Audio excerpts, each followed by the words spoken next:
I'm like, oh my God. Yo, you know me times No, I be in I don't want that class back. and like, hey, yo, nigga, they fighting out here on the bridge, dog. Oh, that nigga said he'll fuck you up. I'm like, man, can I go to the bathroom? Yeah, I think they should bring some aspect back of like with how, the walkie-talkie. Yeah, that would be fire. Yeah, just how intrusive it, just like how it's like it was just so live. Yo, you know what I mean? That was lit though. Like only the lit people used to have a bleep, my nigga. Oh my like God. that was. I don't know what it was. used to collect them shit. And you know what's crazy? Like we don't see no movies. Like every movie has, like old school movies has beepers. It's two-way pagers. There's no movie that came out that was like, boop, boop. You don't see it. Are there any it's like that's gonna be forgotten in history. Hey yo, check this out. Sean Johnson, Old Head Steph, Sade Renee, you tuned to another episode of The IC. Welcome back, everybody. Yes. And don't be too precious, your boy Old Head Steph. You already know what to do, man. Come on, man. Press the button. Follow me on the Discord. Follow me on the YouTube. Follow me on Twitch. Listen, come on, man. I know y'all playing Diablo 4 that just dropped. I know y'all playing Street Fighter 6. We on them things, baby. Yes, sir. You guys are so silly. Namaste. It's your girl, Sade Renee. And join our Discord. We have the Discord popping. People are slowly joining. Send your emails if you're feeling old school. Yes, sir. Yes, but like, join the conversation. I don't know. I like talking to other people. I like when we have other people on. I don't even feel like emails are old school like that though. That's you know what I do feel like is old school? I just made fun of somebody for this. Somebody just called me and left a voicemail. I hate voicemail. Yo, voicemail, sir? That's some boomer shit. And then this nigga was like, hello, yeah, this is a sweet sound. Yo, you know what I mean? It's like, yo, SJ, call me back when you can. I'm like, your voice changed. Yeah. Your voice automatically changed when you leave a voicemail. It's like very professional. Yo, that it's like, hi, bro. I'm Sade. Please leave a voicemail. Leave a message. It's today. It's weird. It gets weird. Yo, you remember old school voicemails? Nigga, when you used to get the song, yo, the song come on the radio, I was like, yo, explain. Yo, hold on, shut, don't say nothing, hold on. Yeah, it's your boy Gino. Niggas making a movie right now, but you hit me up later or leave a message, I get right back to you. Yeah, tell me if you remember this. The hello? Remy does hello? that. Oh yeah. Yo, I can't hear you. Hello? Psych, nigga. Yeah, leave a message after the beep. You already know what time it is. That's my son's voice. Yo, right now. I did that shit, bro. My pops got dumb tight, bro. I had that shit up for one day and one day only, bro.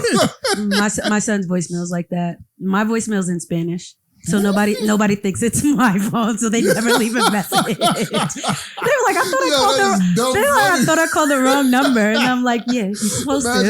Yo, it's cool because you saw the new Apple release with they have the new yeah. They also mentioned that with FaceTime they're gonna have voicemail for FaceTime. Get the fuck out. So you can leave a video message. Y'all ain't bringing it back. We're in the future. I love it. Leaving a FaceTime, it should be like, yeah, but what if you naked? What if I'm naked and I'm calling you? I don't want. Hey, that's a good FaceTime voicemail. One thing I think they should bring back is like how intrusive Nextel was. Yo. So like you'll be chilling. Yeah. You'll be sleeping or something and like, wake up, you bitch ass nigga. I don't want that back. I don't want that back. Niggas forgot about that. I was in class. Yo, that and ass. a nigga hit me up, yo, shake that ass, like saying some crazy. I'm like, oh my God. Yo, you know me times no, I don't want that class back. Hey, yo, nigga, they fighting out here on the bridge, dog. Oh, that nigga said he'll fuck you up. I'm like, man, can I go to the bathroom? Yeah, I think they should bring some aspect back of like with how, the walkie-talkie. Yeah, that would be fire. Yeah, just how intrusive just like how it's like it was just so live. Yo, you know what I mean? That was lit though. Like only the lit people used to have a bleep, my nigga. Oh my like God. that was. I used don't know what it was. Used to collect them shit. And you know what's crazy? Like we don't see no movies. Like every movie has, like old school movies has beepers. It's two-way pagers. Word. There's no movie that came out that was like, you don't see it. Are there any it's like that's gonna be forgotten in history. Are there any like bro? If like in the next, my nigga, we've never seen it in a TV show or movie. Okay, so think about this. We don't really have any real millennial type movies. Like there's no movies that capture like what movie technically like Facebook movie was millennial movie. Ooh, yeah, that was. You know what I'm saying? What about a movie about MySpace? What about Skonex? Like before Facebook, there was mad different shit. What about all the Bronx studies was on Skonex? I'm gonna say, what about like movies about chat rooms? Like we used to be on the phone, like mad people in one chat room. Age-sex location. Nah, I'm talking about like on the phone. Like me and my cousins used to be mad of us on one phone, 3 lines, and everybody's talking in a chat room. Like that shit used to be wild. Black Planet was you know what, like it's like Skonex and Black Planet kind of morphed into like Plenty of Fish. Yeah. Yo, what the fuck? Yeah, absolutely. That is a fact, bro. Yeah, absolutely. And that is the most ratchet dating site of all of them. If you on Plenty of Fish, you got some. You itching. Yeah. You got something. You cannot be on Plenty of Fish. Plenty of Fish is all the ratchet. That's crazy. Because I wasn't talking to niggas for a while, and I remember when I call it the mute button. So I was like good off niggas. Like I wasn't trying to even like nothing. And I was just like, just getting back in the game. My friend was like, oh, go up Plenty of Fish. I was on there for 5.5 minutes and like 25 niggas. Yeah. You trying to come to my house? Trying to come to my house? Trying to come to my house? Because you're not taking a chick on Plenty of Fish to a motherfucking art gallery. Nah, I'm gonna keep it 100 with you. Nah. I done got motherfucking catfish twice on Plenty of Fish. I deleted that bitch, bro. I'm talking about what's the story, bro? So I right after I got divorced in Hawaii. I was in the military. That's or whatever. Crazy divorce. And I was living in Hawaii dolo, and I'm like, shit, I ain't never been single before. Like, I started off early and whatever. And I'm like, I'm out here with the crib. I'm like, fuck it. I got on the Plenty of Fish. All my niggas in the military, the young boys was doing this shit. So I was like, cool. Find this badass gym joint, like on it, white little Hawaiian joint, right? We linking up, we talking, when everything's cool. We say, let's go to the movies, we gonna get food from the court. There was like a plaza over there, some shit like that. Some little light shit. Bro, I sat out there waiting for this chick for like 30 minutes. I'm like, this bitch is late as fuck. Bro, I go outside, she says she's outside. She says she's wearing purple something, whatever. I go outside, bro, and I just look. And I'm like, I don't see this girl anywhere, bro. And I'm looking. I'm just like, my nigga, this girl was about 150 pounds bigger. Oh, bigger. I thought you were going to say 150 No, pounds. when I talk about she had a 6-pack, legs was like 2 fucking tenderloins. She was brolic? No, this bitch was sharing mood dogs like she was big as fuck. Nobody shaming or nothing, but it was a complete. It looked like she ate 2 of the pictures that she had on Plenty of Fish. Fuck so she was on me. Jordan. She was Free Willy out there? My nigga, she was a big John, bro. I'm talking about she was big as fuck, my nigga. The first time, I was like, all right, bro. And I still went on a date. That's good. Yeah, that's nice of you. I mean, because she was still cute, but I was just like, yo, you could have, whatever. Yeah. She ain't even acknowledge it. I was uncomfortable. I didn't know how to respond. You boxed some Rakishis in your day? I boxed some Rakishis, my nigga. I ain't gonna lie. I ain't never date one, and ain't nothing wrong with dating one, but I boxed a few. What about Sade? Huh? You hooked up with any fat boys? Yeah, big guys. The big boy them? Nah. What? You don't get a big boy. Nah, it's I just don't know what. I just don't want no nigga sweating on me. I'm a little person naturally. Like I'm 5'4". I'm tiny. I'm little. Like like for a long time I was really prejudiced. I only dated niggas that was athletes, not basketball players. I don't like basketball players. Y'all niggas look like monsters. What the fuck? I'm good. I'm so good. I don't like monsters. I don't like tall ass lanky, weird niggas. I like short and wide and muscles. That's how I like my. That's how you like football players. I like wrestlers. I like football players. Yes, exactly. Those are the type of niggas I like. Like you only gotta be a few inches taller than me. You ain't gotta be that tall. I don't know. Fat niggas. Nah, I don't want you sweating on me. That's that's crazy because like, and it's no hate. Like it's no hate, but like I don't really think any like fat niggas really talk to me. I think like growing up, I was a little intimidating. Like I don't know. I think like there was a lot of niggas that was scared of me. Yeah, I ain't gonna lie. If it was anything like your sister, like, you was scared. I don't think it was that. I think like I was a cheerleader. I played volleyball. Like I played sports. So I was like kind of like stacked up. Like I had big ass legs. I had no titties. Oh yeah, they probably. But I had like big ass legs, big old butt. Like and niggas like just wasn't. And I wore glasses. I was weird. I had like this weird combo of like I don't know. But some niggas just used to be like I've had a nigga tell me like I was too scared to talk to you. Yeah, like niggas would be into. And I was just. Like I said, I've always been a lot. Like, don't get me drunk and lit. Like, that was a lot. It's crazy because I know like this is weird, but I used to bat niggas. Like, I would just roll up on a nigga like, "What's up? What's your name? How you doing? Hey, I like that though. You like girls with glasses, nigga? Like in your time, Gino, how many? Well, you probably can't motherfucking count, but I'm saying how many, like, in a ratio, right? Or like a percentage, how many girls you think like walked up and actually holla at niggas? That's a small ratio. I'm about to say I don't think it's normal. I ain't gonna lie. I don't think it's normal. It's not normal. I'm not gonna lie. Y'all know how I used to give it up in the club. Yes. I used to be wild. I used to be a wild boy. I ain't gonna lie. I was I was in the club just walking in there. I've seen you do some shit. Yeah. I know I look fat and my hair is unkempt right now, but I ain't gonna lie. This is not the OG. Nice. This is not the OG. Don't worry. It's coming back. It's coming back. I'm just going through a little phase right now, but I clean up nice. I'm a, I'm 6'3", you know what I mean? I used to be a little aki. Right now I'm a little fat, you know what I mean? So just right now you seeing a little rough version of me. Anyways, but as far as John's jumping on me, there was like, you know what it is?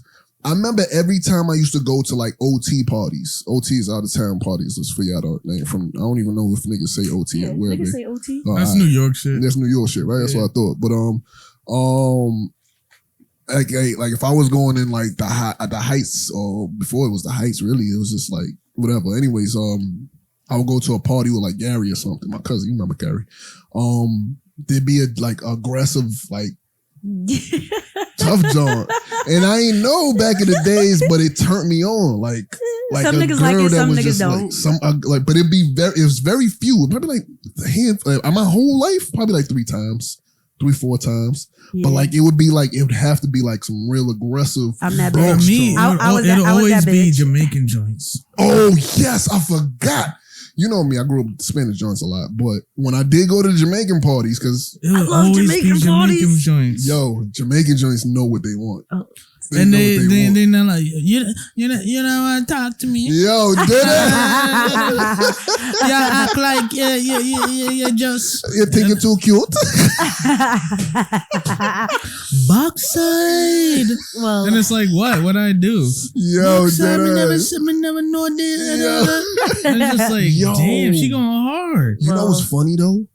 It's funny because like, all right, so before me and my shorty got together, I was working in the Bronx at this dealership.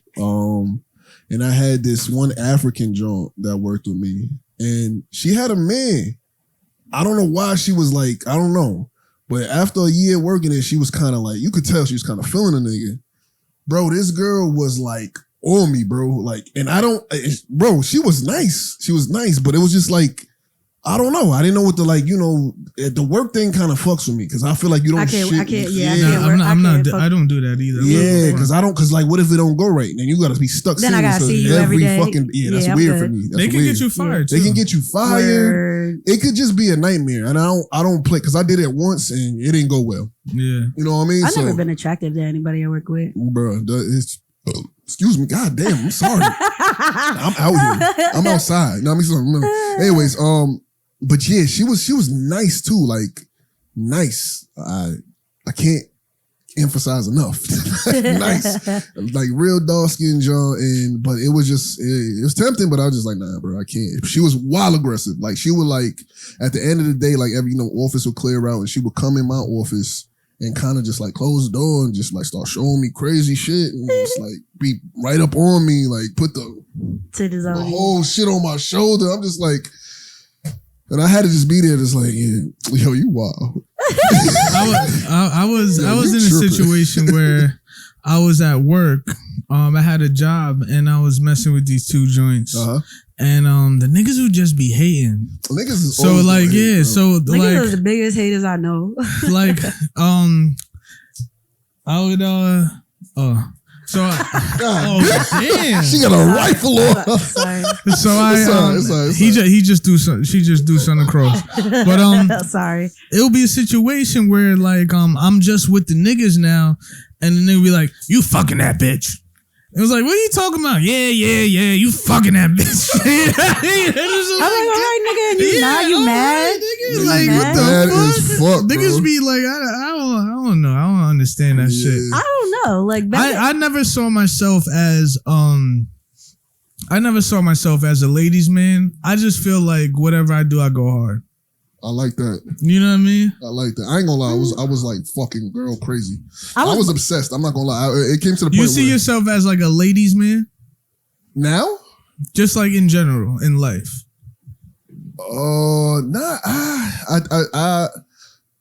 I'm not gonna lie. Like you know, it's going like I'm gonna get crucified for this because it's like cool to hate this nigga Drake, but I'm kind of like. I kind of was a certified lover boy, my nigga. I'm glad you said that because I was about to air you out. Yeah. I know. A lot of niggas don't. I'm not gonna lie though, but like I became like if I wanted to be a fuck nigga, I'd be not no fuck nigga. No, but that's what I'm trying to tell you. I'm talking about like some LL Cool J ass nigga. Yeah. Like you ladies, man. I was like that. Well, nigga, I seen you do magic tricks. Wait. Oh yeah, I know what you're talking about. Bro, I seen you do some. I'm like nobody's gonna. This nigga right here, son. I seen some shit where we motherfucking. I know what you talking about in the pizza shop. Yo, we just ended up just like shit, just crazy. I ain't gonna say too much. I'm gonna tell you like this. The point of the matter is like, yo, like. The silver lining is it led for good memories. I'm not like that no more. Obviously, I see that like life is, there's more to life than just being a womanizer. But growing up, is there such thing as a menizer? Whoa! So let's get into that. That's a good question. No, it's just a meninizer. No, I don't think it's a meninizer. I just think maybe a gold digger. No. See, because I'm gonna say this is. The way I saw it was just like it's like there's so like in the summer to me bagging niggas was like a sport. Yes. So like going outside, exactly it was like I I don't want nothing from you. I just want to talk to you. Like you look delicious. Yo, like ooh, bagging somebody. But that's what I'm saying. Like so that's what it's weird because I'm a girl and I don't think it's typical. Like I was probably like one of the only girls out of all my friends. But because I used to do that, we used to like have a bunch of niggas around. Like there was never a shortage of niggas. Like I kind of realized I got to a point where I realized like some of my friends hung out with me specifically because if I went out, they knew niggas was gonna find us or I was gonna find them. Like it was just like, ooh, y'all see that? Like it was like I used to call it hunting. Yo. And it was just like it was just fun. Like I didn't want to pursue anything with them. Most of the time I just talked to them that one time and that was it. A lot of times it was just like, it was just a sport. Like I used to like eat with my eyes and then I would get to know a nigga and I was like, oh, he's boring. Yeah. You're boring. That's the thing, bro. Like I have a short attention span and I was boy crazy, but it was more about how they looked. Yeah. And like I said, I was young. This was probably like before I was 25. Like 25 and younger. 25 and younger, I really, really, really ate with my eyes. This nigga, sorry, I'm listening to you. This nigga S is stupid as fuck. Nah, but I just really like. I mean, I said this before. Like, I love boys. Like, I like boys, man, and I just like what boys did. Like, I like when they just used to like football practice, and I used to like my dad. Yeah, you know how I do that. Ain't nothing changed. Bro. That shit is like. Yeah, I've been the same nigga since '95. No, that's why you looking at me like that. Cause I didn't drink. That was a lot of juice. So what I was drinking. Yeah, that right there. That shit right there is gonna sit for a little while. Yeah, exactly. That's why. Yeah, I do it. It's the same. Yeah. You know what I'm saying? The same old SJ. Like, same old G. So basically, what we talking about? We both have cups. Yeah. We both have cups. Yeah. We sipping on them cups. You know what I mean? Oh, see, my shit's separate. Mine is a lot stronger than Gino's. Yeah, so I just drank all of my cup. I had my cup full to like almost the brim, and he looked at me like, damn, nigga, you drinking? And I'm like, yeah. He's like, let me get some. So he gave me some of his cup, and I poured it in mine. And he was like, slow down. I'm like, all right. And I took a sip, and I'm like, oh, nigga, my shit wasn't like that. Yo, for some reason, I just feel in my heart that I'll always be like AC/DC on tour. Like, I'm just always gonna like have that aspect of myself. Ever since both of you guys met me, I just always just motherfucking been like, it worked with being a rapper. Yeah. But I'm just a working man now, and it's just like I don't know. I just I feel like it's safe to be multifaceted. The history of us? The show? What? The history of like what? Us. Like we talk. The first time like all three of us hung out? Like how we became us. I don't think we might not want to talk about that. We might not. I mean, not the stuff, but like I know, but just all of us, how everything came. Yeah, I'm not. Yeah, you get what I'm saying. Not that at all. How everything came like together. We used to just kick it. You know what I mean? Well, yeah, we talk about that. Yeah, we talk about that shit all the time. All right. Let me ask you, since we talking about drinks, right? You go to a club, right? It's 2:00 in the morning. The club closes at 3. Okay. You have an hour to get fucked up. What drinks are you ordering? Oh, come on now.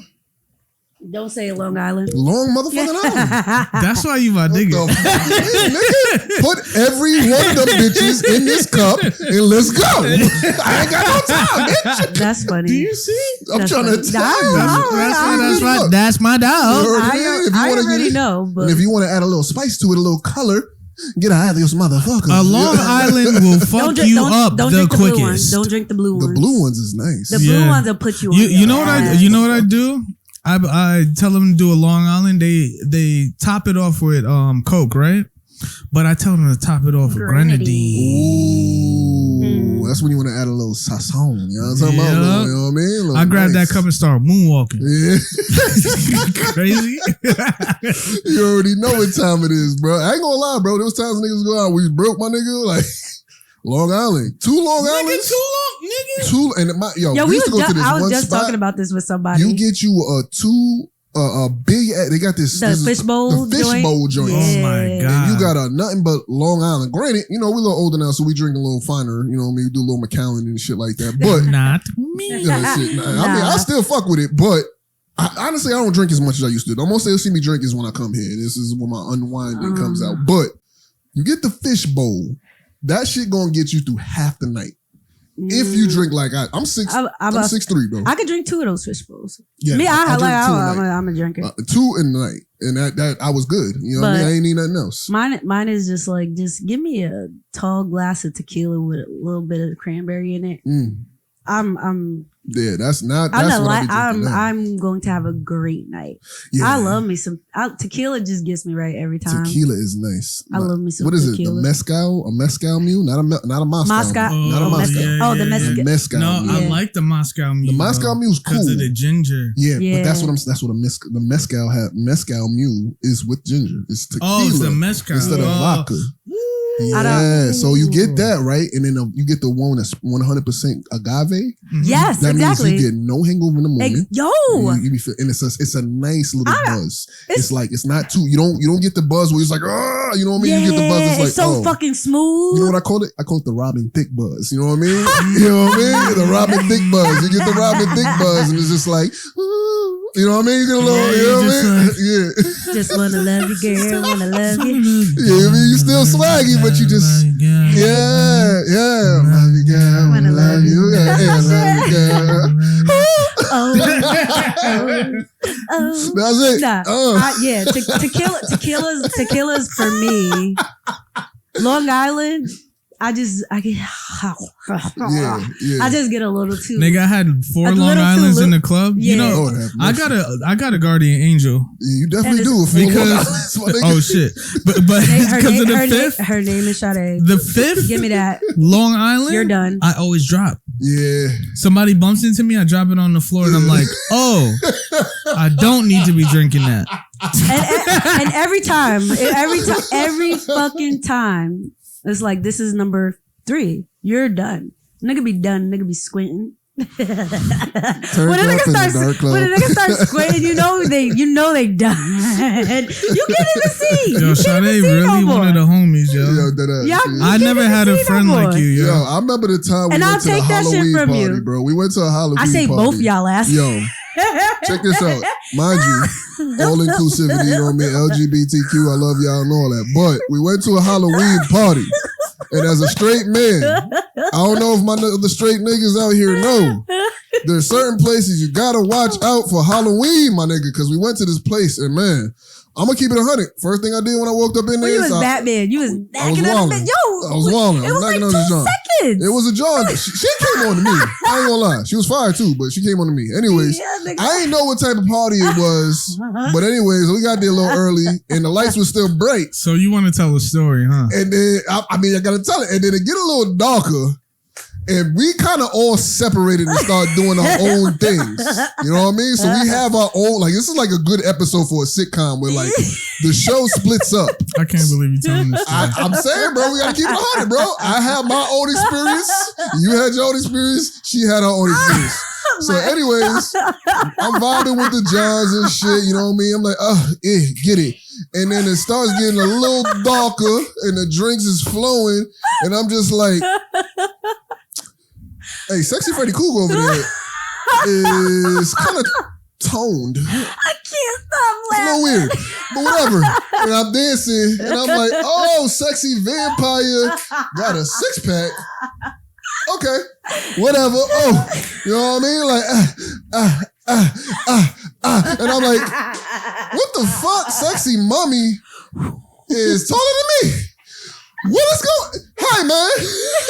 And then before I knew it, you know, you kind of like, you wipe off the rose tinted shit of drunkenness. And I'm just like, hey, man, what's Yo, listen, let me give you, hold on. Let me give you guys a recap, right? So we go to this, one of my homegirls invites me to this Halloween party, right? Oh, man. She's there with a bunch of her friends. A lot of her friends are lesbian, right? We go to this party. I invite Sade, I invite Gino, and my boy Artem from Russia, right? We get to this party, and when we first get to this party, we see a couple gay people there, and it's cool. We not homophobes, like they having their fun. We gonna have our fun too, all right? All love. As the night progresses, we start seeing like gay niggas twerk on the wall. Like we start niggas, upside like down. Handstands upside down, and we're like, yo, you know what I mean? You trying to dip soon? No, it's cool. It's cool. No, we doing our thing. You know what I mean? We doing our thing. Yeah. Gay people is cool. I like Frank Ocean. Yeah, right. You know what I'm saying? So we stay there. We like Gino said, we all doing our different things, right? Mm-hmm. So Gino goes in his corner, and something happens. I'm gonna let him go to his point of view. Yeah. But in my point of view, I see this joint, and I'm like, God damn. Yeah. You get one of those. God damn, what's your name? Michael. Oh, yo, I'm like,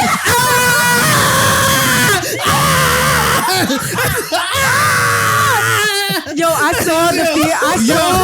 I saw the panic in your face. That shit was the funniest shit. Oh my god! I'm joking. You get what I'm saying? I'm joking, but he's exaggerated. But that nigga was panicking. Oh my! Come on! And he was pretty. He was pretty as hell. And then I'm like, stay. It was you know me, bro. It was a joint. Yeah. It was a joint, and I probably spin before I went to go. Yeah. Probably like. I ain't gonna lie, bro. They sell it well, bro. Yeah. They sell it well. Oh my god. Can I tell my perspective? Yeah, go ahead. She enjoying this. No, because it was so funny because this nigga's panicking and he's like, I want to go home. I'm ready to go home. And I was like, stay here. I'm gonna find Gino. Gino sit on the couch with his hands on his head like, yo, I want to go home. So that's the end. She didn't know what was happening before then. Yo, it's funny because I'm like, I'm just walking around. She had to collect us up. But I caught him in his panic mode. His eyes is fucking about to pop out his fucking head. His eyes about to pop up his head. And I'm like, all right, like, these niggas is not okay. Yeah. I'm like, let me go find Gino and make sure he's good. It was my first time. It was just a little alarming. It was overwhelming. I could tell it was overwhelming. But when I looked at both of you in those separate moments, that shit was fucking classic. Yo, and the thing is, like, I don't want nobody to think it's like, because, like, you know, I don't give a fuck. Like, I party with gay people. I ain't gonna lie. It's I have mad gay friends in the military. Shout out to all my niggas. Y'all know who y'all is. But the thing is just like, when you drunk and you in a club and you can't differentiate, it's just a different type of confusion. And it's just like, I just think I gotta go. Cause I ain't trying to each his own, but it's just like, it's kind of like, yo, imagine you open up, you go to motherfucking Domino's and you order a pizza with pepperoni and extra cheese, and you open up the box of pizza and it's glizzies. Shut the fuck up. I'm like, wait a minute. This ain't what I wanted. This ain't what I wanted. Like, this is like, we're not trying to like make fun of, like, you know what I'm saying? I don't got no problem with glizzy, but I don't want it. This is what I ordered. This is not what I ordered. This is not what I ordered. Yeah, bro, I ain't gonna lie, bro. So my part of the story is like, I had went out to the little patio shit. It was outside. Vibes is nice. This dark little tent light. You know what I mean? Whatever. Yeah, because I found you on the couch right next to the door. Because what happened prior to that is that, like, it was kind of it was chilled. And you know me, I was like Mr. Turn Up at the time, and there was some drawers out there, and we vibing, we talking, and then niggas started dancing. Little bachata came on. I was killing it, and then like I just felt hands touching me, and I was just like, I'm not, in my mind, I'm in there, boom, because you know I'm 6'3" black nigga doing some Spanish shit out here, and I'm feeling myself. I'm like, yeah, the bitches is on me, nigga. Bitches is on me. We had mad fun. We had mad fun for a second. It was fun. It was still fun, regardless. But you know, like once the stopped, I'm like, wait, hey, well, nigga, okay, yeah, hey, and then niggas, hey, what's up, bro? Like, hold on, nigga. And that's when I kind of retreated to the corner. It's funny because like I lived in Atlanta for a little bit, right? And I had a lot of friends who were gay, like whatever, like you said. So like one time we went to a fashion show. We went to like this really cool fashion show. Like it was fucking cool as shit. Okay. Afterwards, she's like, oh, we're about to go to a club. So I'm like, all right, we go to the club. So I'm like fucked up. I'm high, drunk as shit. And I'm dancing. And like, you know, when the music's good, you kind of like not, you're like in another fucking place. Yeah. So I'm dancing and all of a sudden I just like kind of came to, and I look around and I see a whole bunch of niggas dancing with each other, and they look like my dad and my uncle. Oh Lord! And the light was red. I freaked out.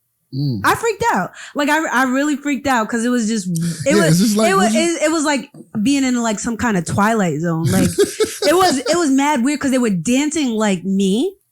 But they were dancing with each other. Yeah. And I was wondering why, like not to be vain or conceited. Like I've never had a shortage of like niggas trying to talk to me. Yeah. But at this particular club, like they weren't interested in me. And I was like, it was like, what? Yeah, and then you found out like, why. what's going on? So I'm like, whatever. Like maybe you're just not on your shit tonight. Like maybe you're just like you off tonight. Like whatever.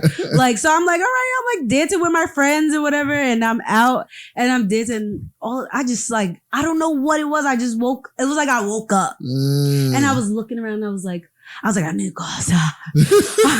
I need to go outside. So I understand how you guys felt. And it wasn't even like, I'm not into girls, but it's weird because girls like me. It's mad weird because I be bagging bitches and I'm like, I don't even like bitches. I don't like you. You pretty, but I don't know what I'm gonna do with you. I don't know what I'm gonna do with you. Like, you know. Yo, so I got my boy, it's just weird. Tibbs, he's trying to enter the call, so we're gonna be right back. We're gonna cut to a little break. Maybe not a break, but you'll probably see the slide and shit. But we're about to add a caller in. Yo, we back, everybody. Right now we got Angry Tibbs. You angry? No, we got Mr. Tibbs, a long friend of mine, in the Discord. Wonderful songwriter, wonderful artist. We gonna get him in the conversation right now. Honestly, this episode we were just really talking about anything. Yeah, just vibing. Yeah, we're just vibing and catching up. We usually find like an agenda and stuff, and I don't know. We wanted to take it back to where we all started. We all started off with just like kicking it, deep thinkers and everything. So we went down memory lane for a little bit. You know what I mean? Had a couple topics we was talking about, and that's really where we at. Like, you know what I mean? Just a little bit. Y'all didn't say how you meet SJ or Essa? Damn. Do we have to go to the grandpa stories and shit? I'm trying to hear it. Let's see. I met you when you were what? 17, 18? Yo, so let me give you guys a recap, right?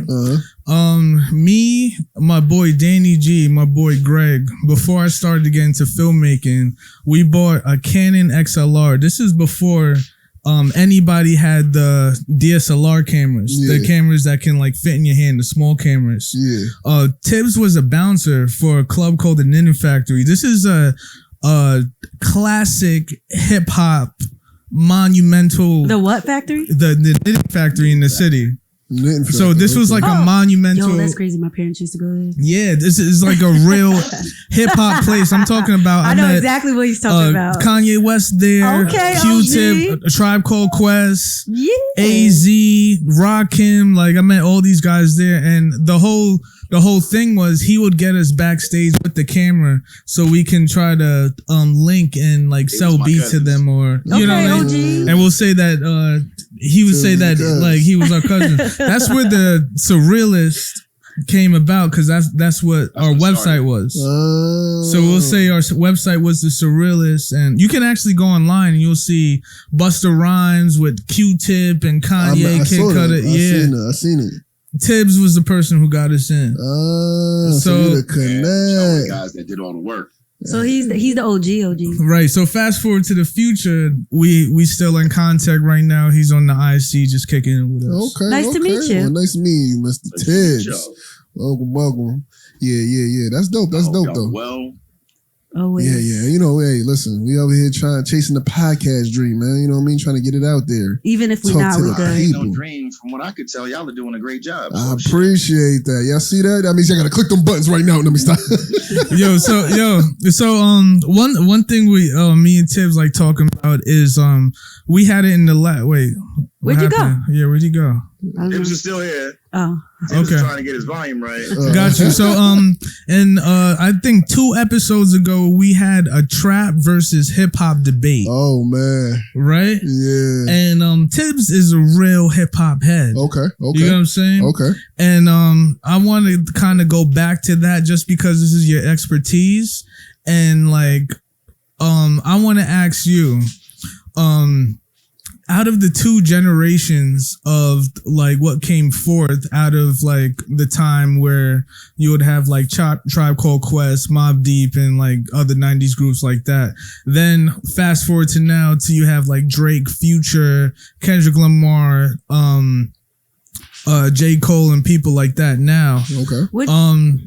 like what are let's before we start competing the two generations. No, I was gonna say like Kendrick and J. Cole are closer to the old, like they're you the think bridge. so? Yeah, they're definitely not Gen X. They're not codeine out. They're not fiended out. They're not like, you get what I'm saying, like Migos and Lil Uzi. Like they're not that.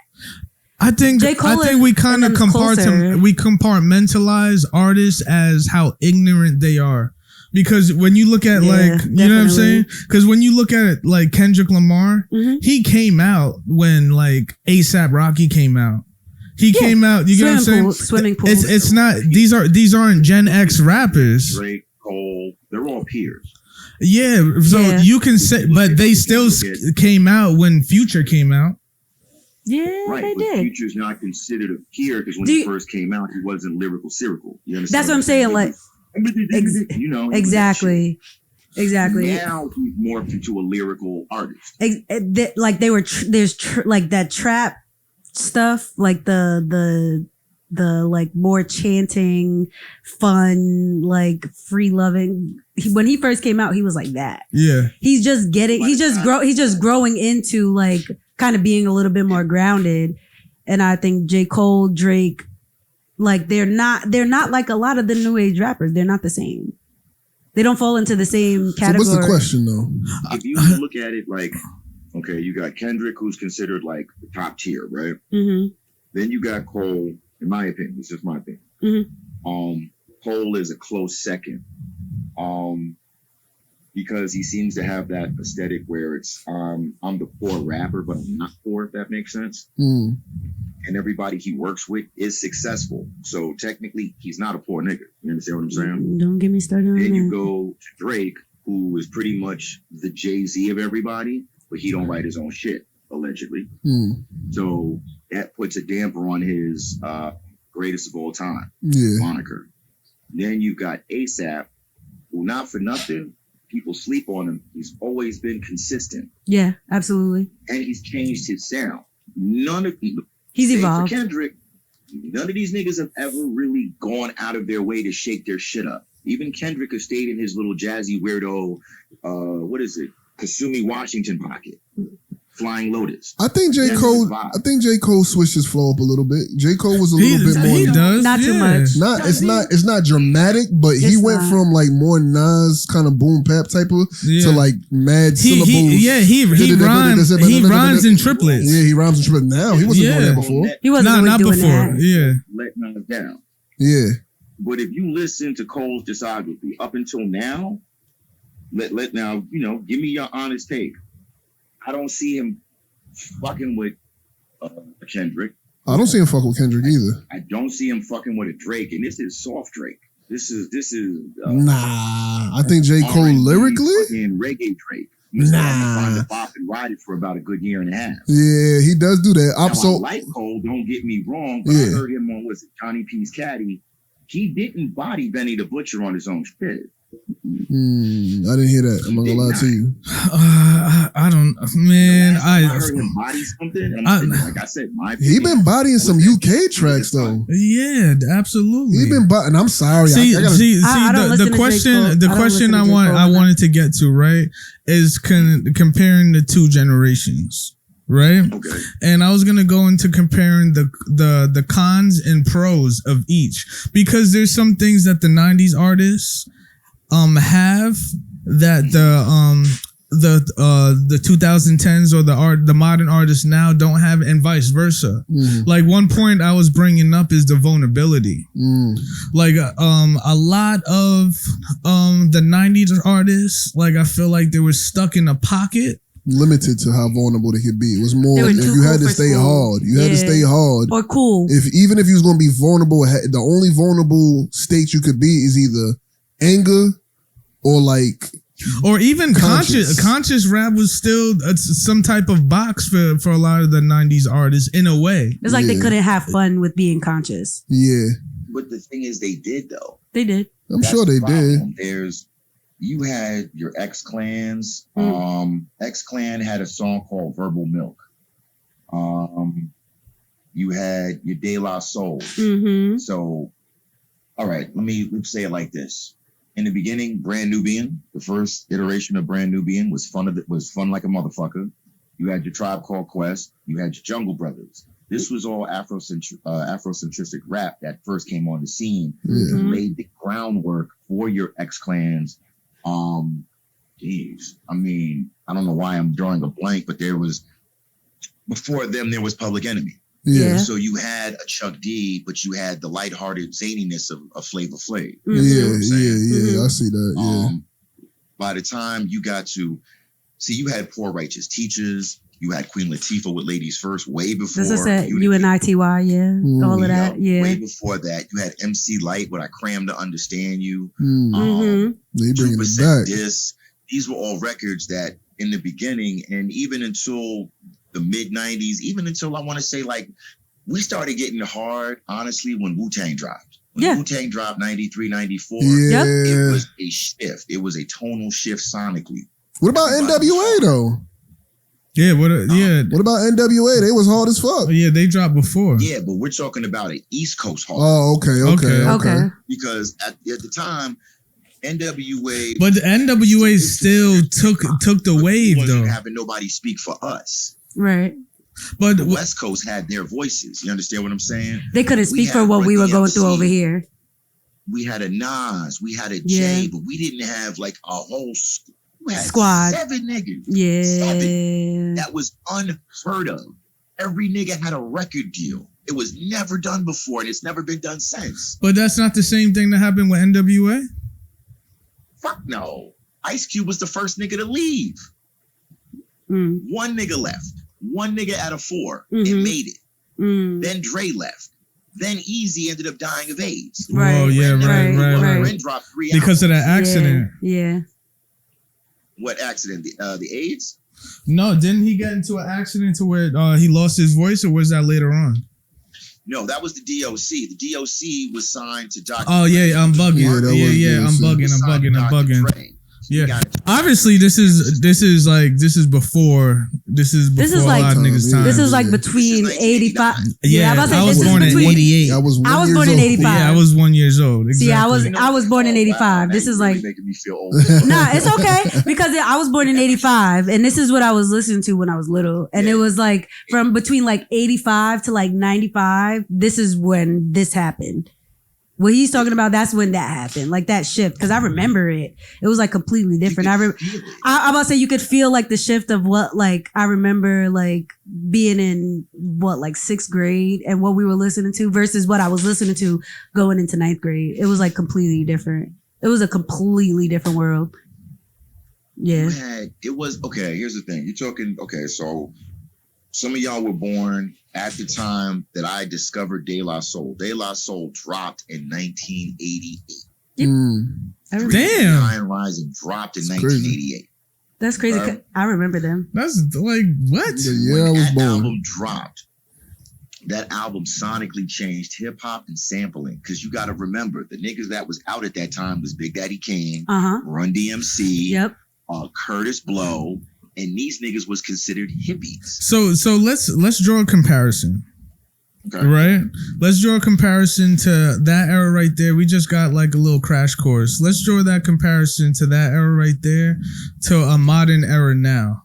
You know what I mean? Like when I think about this modern era now, the artists that I really feel like made an impact and will make a long lasting impact, and it's arguable, or probably like a Lil Uzi Vert. You know what I mean? But listen, Lil Uzi Vert is almost like how you're comparing how De La Soul dropped and changed the sound. You don't think so? Now Cypher. Not even fucking close. What? You don't think? Really? Hold on, I gotta ask. I gotta ask. Have you listened to Uzi? I've listened to some of Uzi over the years. I listened to him on my way here. Like I said, I'm very honest about what I like and what I don't like. Yeah. And there's something about him I just haven't been able to latch onto. Okay. He's not a lyricist. You have to recognize the innovation. I'm about to say, I think he is at the same. He is a Lil Wayne gremlin. OD. He is. Yeah. But like, but he has a whole, like, he speaks to a different demographic of people who feel like I said, in between the 80s and 2000, everybody was cool. Like he wouldn't, back then he wouldn't be cool. Like what he's talking about, his vibe, how he dressed, his sound, it wouldn't work back then. And that's why I draw the comparison. I understand what you're saying. Between De La Soul just dropping in the middle of, because he flipped it on him. Right. Exactly. So basically, like, there is, like, as far as we're talking about hip hop in the black community, there is a small group of black kids that can see Uzi and relate to him. Me. They didn't fit in, that don't fit in with, like, the too cool for school. The nerdy. Okay. So let me jump in real quick, not to cut you off. Yeah. I agree, because that's what De La spoke to. That's what I'm saying. Yes. Because, so for that, I can agree. But sonically, I'm just saying, for me, it doesn't connect.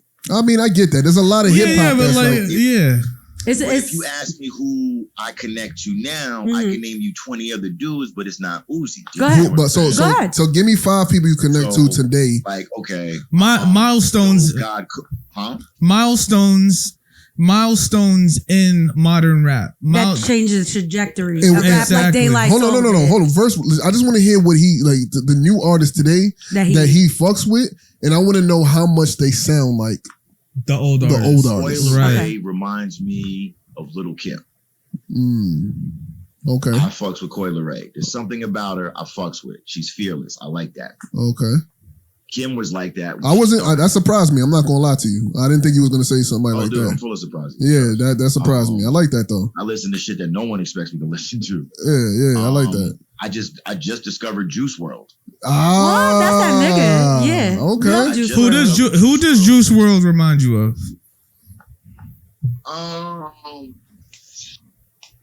It's weird because he's in that weird pocket where he's like a young Nate Dogg. I told you. I get that. That's crazy. But he's sing his ass off, but he does it effortlessly. And if you follow Nate Dogg's career, Nate fell into it. I never connected. Wow. So it makes sense that he says that, because what he's doing is connecting something familiar to something new. Yeah. Like Little Uzi's too way out of pocket. Do you get what I'm saying? Like Little Uzi takes it to a two way out of pocket. There's just certain things like okay, City Girls, I don't fuck with them. Okay, understandable. I do. Right. I'm not a fan of the over the top ratchetness. Like there's a certain point where I'm just like, yeah, I get it. Yeah. Trust me. I grew up around ratchetness. I do. Yeah. You was around for 2 Live Crew.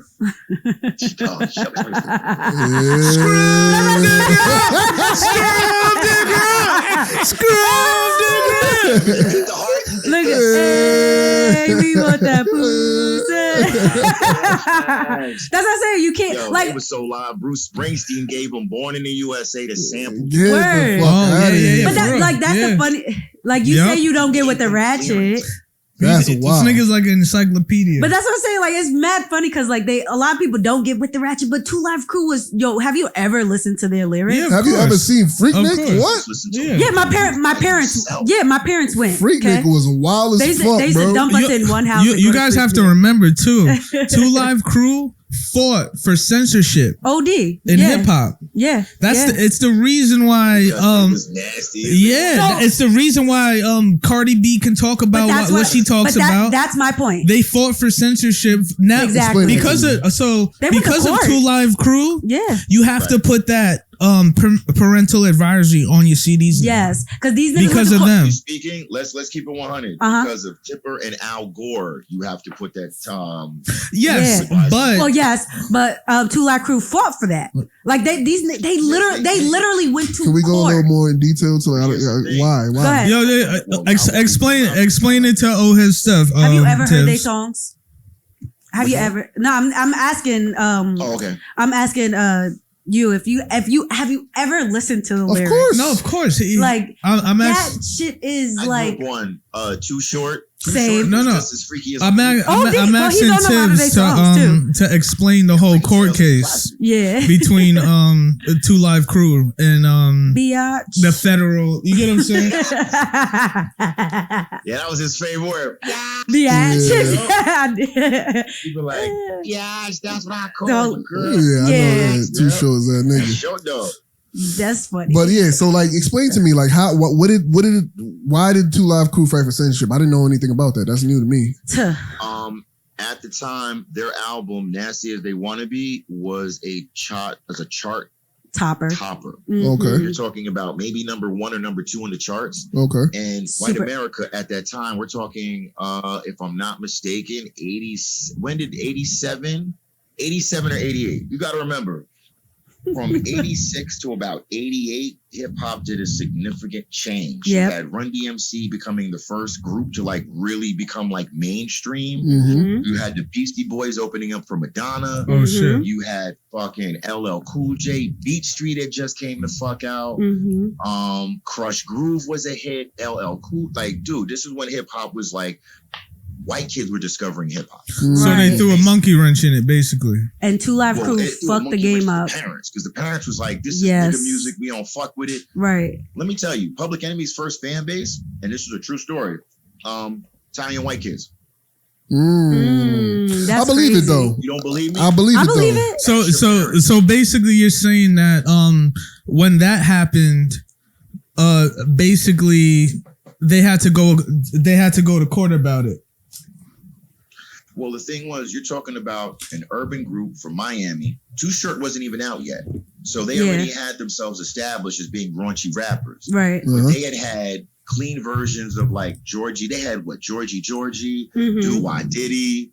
By the time they did Me So Horny, and that's what got them fucking in trouble. Right. Because Me So Horny sampled Stanley Kubrick's Full Metal Jacket with the black GI, and the girl goes, "Me so horny." Me so horny. That's where that's from. Me so horny. Yes, that ass. Yeah. That's crazy. I remember that. Sampled it from the movie, which put a bigger spotlight on it, which in turn made America uncomfortable. So they said, "Yo, that's crazy. That's the first time." They literally, you know how they remix shit on YouTube and niggas say some stupid shit and they make a song out of it. Yeah, they was the first one to do that shit. That was Two Live Crew. They literally went to court. Like they had like a whole Supreme Court case about this shit. Like that's crazy because I forgot about this, but I remember this shit like it was yesterday. Like they were wearing red, white, and blue leather jackets. Uncle Luke was wearing the American flag as a headband on his fucking head. He fought for this shit. He literally Bruce Springsteen publicly gave them the sample clearance for Born in the USA. That's beastie. Understand how powerful that was? That's beastie. That's beastie as fuck. I'm not gonna lie. Vouched by a white man. This is okay. OG white. Now think about it, y'all. This is almost 20 years before rock artists started snatching their sample clearance rights back from rappers. Right. Biz Markie and De La Soul caught the worst ends of it. Okay. Like Springsteen he was like, here's my song. Use it. 20 years later, De La Soul, one of their albums literally had to be recalled because they got sued by the Turtles for illegal sample clearance. Biz Markie had a whole album called Samples Cleared that did not come out because he couldn't get the sample. Wow. That's crazy. You understand? That's crazy. This is 20 years later, my niggas. 20 years later. That's crazy. That's nuts. That's what I wonder where it all started with that. Because it's kind of like how streaming things happen. Like, you know, when YouTube and everything came out, nobody knew exactly what to do about it. Like, how do we get paid? How do the artists get paid? You know what I mean? With people streaming and taking streams and all that. So, like, I kind of get, like, sampling was a new thing at some point. I just never knew when. They didn't know where it was going to go and how far it was going to go and how big it was going to blow up. Yeah. And then when De La changed the game. And when De La and the Jungle Brothers changed the game. I don't even know the Jungle Brothers. I know De La Soul. I don't even know the Jungle Brothers yet. That's crazy. I'm gonna keep it 100 with you. I'm not a hip hop head. I'm a music aficionado. I love all types of music. Like musicologist. You know what I'm saying? That's it. Okay, let me ask you don't know I'll House You? You know I'll Tyler, House the creator? You. Yeah, of course. Okay, if you know Tyler the Creator, then you know who Tyler the Creator loves. Jungle Brothers. Pharrell. Yeah, he definitely loves Pharrell. Mm-hmm. Yeah. Pharrell loves who? A Tribe Called Quest. Of course. Tribe Called Quest was started by who? Jungle Brothers. Yeah, word. Our house. Who's the Jungle Brothers? Wow. Yo, hold on. Pause. Wait, like, stop. Like, that's what I was saying. This nigga's an encyclopedia. Definitely a hip-hop encyclopedia. Yeah. He's bringing me back. So hold on. The reason why... You making me feel old. Like, I can hear any sample and be like, oh, that's from that. It's because like I'll send beats to Tibbs and he would like, oh, that came from this and that came from that and that came from this and that came from... I'm like, all right, stop, Tibbs. Tibbs is OG. Yeah, that's how like the lineage started. That's why like if I get a camera, I'm gonna like go back in time and figure out how this camera, the root, came to this camera. That's kind of fire. You know what I mean? You have to almost like take a computer, take it apart. You have to take anything. Like you gotta get to the core, principle of it, the roots of it, to know where it came the from, history, and then bring it back. That's why like I look at artists now, and it's like that's why I keep bringing up Lil Uzi Vert. Because okay, he's a Lil Wayne gremlin, but who is he? Is he Roger Zapp? You get what I'm saying? Is he? You get what I'm saying? Like you're saying who walked before he could? Yes. Who crawled before he could run? Who was he before that? Yes. Who can we compare? Somebody existed. Because I can't compare this. I can't compare him to anybody. I have somebody. Go ahead. I have somebody. Go ahead. Who is that left? No, there's somebody. You talking about now or when I was coming up? I'm saying like in when the past, it has to be in the past. Yeah, somebody in the past who came through and dropped. Go ahead. I can name him easy. Mm-hmm. There's a rapper, right? Remember this name. He okay, you heard of Everlast, right? House of Pain? Oh, no. Come on, bro. Okay. Come on, bro. This rapper / just because he was emo? Yeah, it makes sense. He was the first emo, bro. But it's not just emo, though. Because Lil Uzi Vert is like Paramore mixed with Future. Okay. Yeah. But listen. There's a little bit of everything. Somebody had to introduce that aspect. Def Jeff? No. Okay. There is Def Jeff, and there was a coalition of dancers called the Soul Brothers. Okay? During the Soul Brothers, this was an Afrocentric dance troupe that used to dance on Soul Train. Okay? That's my shit. They basically were like, man. And there's also a crew in New York. I can't remember the fucking name of it, and I'm mad right now. But they were hip hop dancers. One of them was Stretch. He used to dance for Salt and Pepper. I remember Stretch. That's crazy. The dark skin nigga with the high top? No, it was a dark-skinned nigga with dreads. And they used to wear a flight jacket. This is when niggas was wearing flight jackets. A-Ball? Do you remember Flex Alexander? Yes. Okay, what was that show with Kayla Pratt? 101. 101. Yeah. Flat out. But yes, he was. He was a hip-hop dancer. He was. You are not comparing Flex and Alexander to motherfucking Lil Uzi Vert. No, he's building a time. He's building a timeline.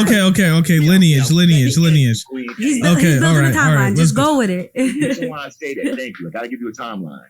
There was a brother called Divine Styler. Okay. If you want a direct fucking link between him and that is the man. Before De La, there was Divine Styler. Divine dressed like a hobo. He produced music and made beats. He put Everlast on at 17. Divine is pretty much, he's credited with like starting the underground hip hop movement in the West Coast. Like, he is the De La Soul of the West Coast. Does that make any sense? Yeah, yes. I'm looking him up and I can see that. De La hadn't come out yet. I want to say maybe 2 or 3 months before De La dropped, he was already out. He has a song called Ain't Saying Nothing. You can still find it. The song came out in 1987. I never forget it because it has a piercing James Brown horn. Yep, and his rhyme structure is not a typical 1 2 3 1 2 3 1 2 3. He's spitting poetry. And he's dropping Supreme Alphabets in 1987. The only other people that were doing that were the Cold Crush Brothers. Mm-hmm. Or Funky 4+1 More. God damn, like, he wasn't getting a lot of people written the supreme math. Yeah, it's like my uncle shit, bro. I remember my uncle telling me about this. No, but this is the way we can like. But it makes if you like. I just looked him up. I just looked him up because he's still and it makes sense. Say the hot take, but he still listens to new artists. Yeah. And that's I respect his knowledge. I can tell he's like he know what he's talking about. Yeah. So tell me how crazy I am when I say this. Then I think.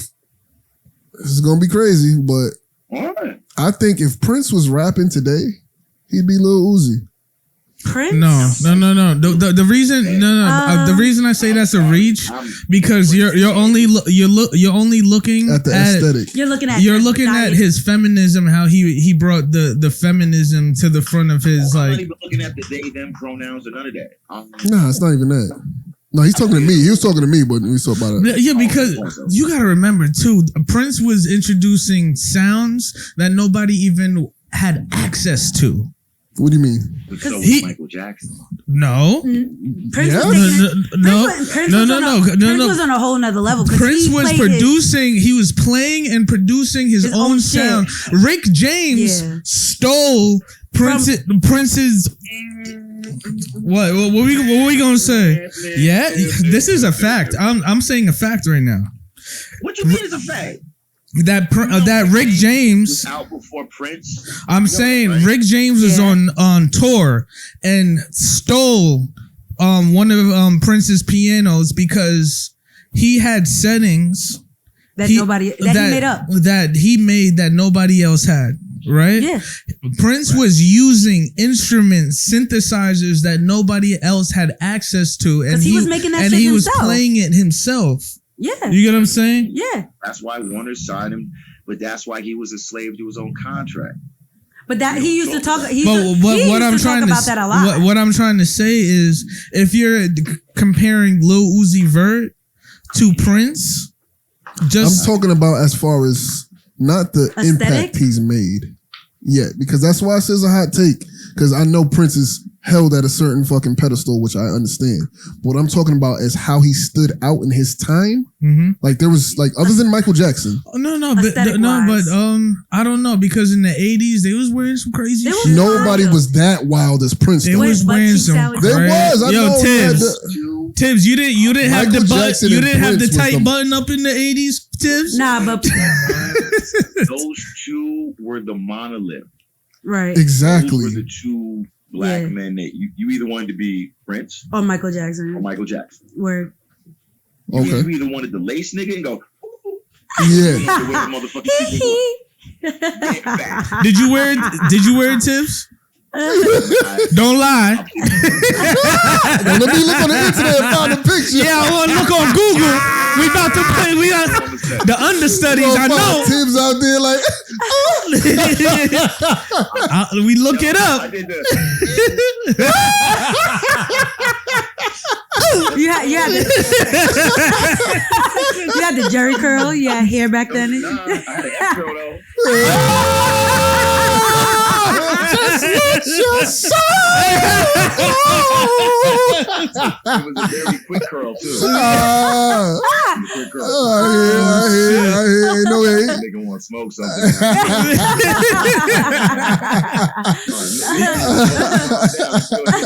Uncomfortable sweat when you said this. Yo. But the only reason why I compared it to is because I feel like the way Uzi stands out nowadays compared to like, there's no other rapper like him. There's no other rappers. I feel like no other rapper is as comfortable as Uzi is in his own skin. And I feel like it's kind of like a Kanye effect where he sees into the future. Kind of like that as well. Yeah. He kind of sees into the future. This nigga has some type of like, and I love it because he's a dark-skinned black boy. You know what I'm saying? Short nigga. Little black boy. Little short black nigga that do not give a fuck. And he got the androgynous flow if you want to like come outside with the, you know what I mean? And nigga, he is a little fucking scrappy too. Like you can't like, he'll fight you up. You know what I mean? Philly niggas. Exactly. So I feel like that's Prince Prince was not a bitch, my nigga. You remember when they asked Prince why you didn't get on the song with Michael Jackson? Bad? No. Michael Jackson was trying to play him though. Michael Jackson. You heard what he said though? He said, I was going to get on the song, but then I saw the lyrics. And he said, first lyric said, Bud is mine. I said, I'm not saying that to him, and he's not saying that to me. Yeah. So it's not happening. Prince was not playing nothing with nobody. You know what I'm saying? He was a real nigga. Jackson didn't like Prince. He was a real ass nigga. Bro, them niggas was two niggas. Nigga, they was beefing the whole time. Michael Jackson, he's an Indiana ass. Michael Jackson is NBA YoungBoy. He's a hood nigga. Yeah. Yes. Get the fuck out of here. Wait, you never heard his real voice? One nigga. Michael Jackson is a real nigga. Yo, Tibbs. Yo, dead ass. Tibbs. Dead ass. I'm a nigga. Michael Jackson's a nigga. Michael Jackson is a real nigga. I know niggas. You never heard him slip up and use his real voice. He's like, nah. That nigga really goes. He really like I'm dead ass serious. He really goes. And then hello. He really does his voice. He's like, nah. Yeah, he'll be on some shit like, nah, little hoe. Excuse little hoe. You know what I'm saying? Like this nigga. Yeah, exactly. He did it on he did it on stage. Indiana. Yeah, nigga, that was the hood. Come on. He's a real nigga. But Tibbs, we gotta cut it. We got some You gotta come back. Yeah, you definitely gotta come back. You get what I'm saying? My pleasure. Yes, sir. Thanks for having me. I really it's been dope. It's been dope. It's definitely been dope. We gotta chop it up, man. Yeah, we did. I like the way his mind goes. I told you. I like the way his mind goes. We like you. Yes, sir. No. You on there? I know you an old school nigga. I was making fun of you earlier on the podcast. Your voicemail. Yeah, I said that you still leave voicemails. He's thinking. Yo, man. Yo, thanks for coming through. You already know it's always love. Always you love. Part of the family. We love you. Thank you, OG. Salute you, bud. We just went back, but I knew he knew. He knows his shit. He knows his shit. I like how his mind works. Yeah. He like connects the dots. It made sense. He wasn't just spitting from his feelings. He can give me like I can say, Fabulous. Yeah. You get what I'm saying? And he doesn't go back to Mace. Yeah. He goes back further to like the beginning of hip hop and why Mace still is an archetype in rap. That's why I fucks with Tibbs. He got like photographic memory. I think he might need to have like a future. But I mean, if you listen to what you said, he was there. Yeah, he was. That's what I'm saying. He was there, and he still listens to new shit. Yeah, but there's one thing about being there, and there's another thing about like he has a historian kind of like mind, but because he's watching, like he's not just like. Oh yeah, I remember back in the time. I don't remember what year it was, but like normal people will be like, you know what I mean? But this nigga's like, nah. This happened. This happened. Yeah, that's a good this point. happened. Yeah. And this led to this. He's like a historian. He's a historian. He's a historian. I call him a hip hop encyclopedia. We definitely gonna have him back on the show. Yeah, definitely. You know what I mean? We gonna call it quits right there, man. I think that was an interesting show. Good. That was We're a little all over the place, but but we just kind of like took it back. And then took it back a little further. I think this is the origin story. Yeah, I'm about to say it's like how we talked about our little origins, and then it's the origin story. It's the beginning. It's that. It's the core. Yeah. You already know Sean Johnson, Ohood Steph, Sade, Renee. Namaste. Yo, guys, please keep keeping the engagement up. We just trying to do the thing here. I ain't begging y'all. Fucking watch the show. Stop fucking playing. Stop fucking playing. Yo, we appreciate every single comment. I don't care if it's 3 people that watch the show. We appreciate those 3 people. Yeah, man. Anybody that if you want to tell me I am a piece of shit, just tell me. Yeah, they call me a moron. Tell me all the time. I don't care. Yeah. Negative, positive. Let us know what you think. You know what I mean? Stop hating. Nah, keep hating. But listen. I guess if you hating, we're doing something right. Yeah. That's another episode of the IC. We thank y'all for tuning in again. Peace. Later, motherfucker.